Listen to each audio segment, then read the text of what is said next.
السلام عليكم. اليوم تعالوا نسوي ميني بيتزا وبصمونتين. يعني إذا عندك صمونتين بالبيت تقدرين تسوين عشاء ميني بيتزا للجهال. بهذا الشكل قطعته، أو حتى لو ما تقدرين تقطعين تحطينه بالمجمدة شوية حتى هي تكون باردة تتقطع بالسكينة هيك شوية رفاع، تقطعينه بالسكينة، تقطعين هذني بهذا الصورة. طبعا يعني واحد يعني من تريدين بشي سريع بدون ما تعجين وهذا تقدرين من أي شي إن شاء الله تدبرين. أم البيت تقدر تدبر شغلتها تسويها إن شاء الله. إن شاء الله أيوة كلكم تقدرون تسوون بهذا الشكل. سوونه هيجي، قطعته حطيته بصينية الأوفن. حبايب لا تنسونا باللايك والاشتراك حتى الفيديو يصعد، حتى أطلع لكم يوميا فيديو. هنا أنا حضرت جبن، أي نوع جبن عندكم، وعندي بيضة وحليب. راح نحط حليب فوق البيضة. طبعا المكونات هيك أكثر شي يعني أنتي شي تحبين تحطين بهاي الفوق تقدرين تحطين يعني فوق البيتزا أي شي حلو. بس هذا البيض والحليب طبعا يطلع منظرها من فوق كلش حلو، وطعمها يصير أطيب همينة. طبعا والبهارات والحليب همينة، والبهارات والملح وهاي همينة بكيف الواحد. الفلفل الأسود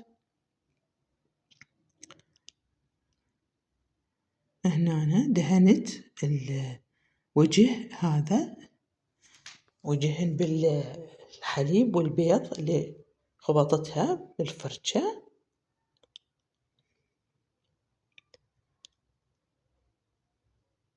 طبعا طلعت كلش طيبة والجهال كلهم حبوها. هنا هذا الجبن ضفت لكل واحد، قسمت الكل بالتساوي.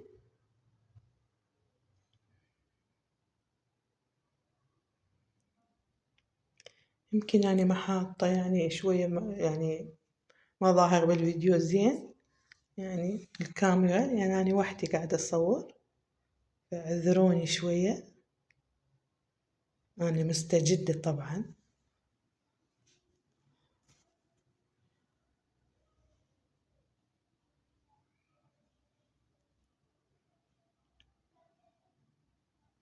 هنا طماطة أو أي شي عندك ثاني أخضر شي، يعني أي شي نعناع أي شي تقدرين تحطين وياه همينة.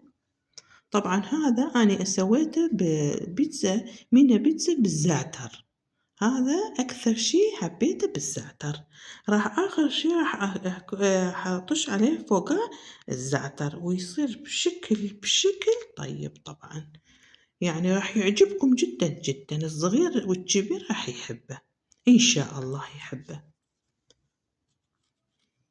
أتمنى يعجبكم، تجربونه ويعجبكم، يعني إحنا عجبنا الجهال كلها عجبتها، أتمنى يعجبكم.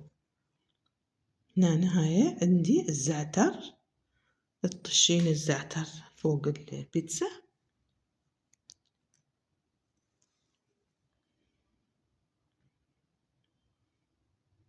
تقدرين تضيفين زبدة همينة فوقها من نفس الشي يطلع بعد أحلى.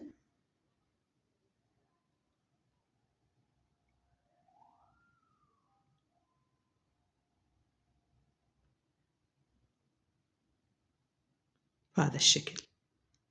هنا بالأوفن حطيناه، وهنا طلعا من الأوفن. إن شاء الله يعجبكم وتجربونه. لا تنسونا باللايك والاشتراك والتعليق حلو من عندكم انتو مثلكم. وأني أشكر متابعيني وأشكر كل من يباوع على فيديوهاتي، كل من أشكره يباوع على فيديوهاتي. أشكركم هواية هواية، ومع السلامة.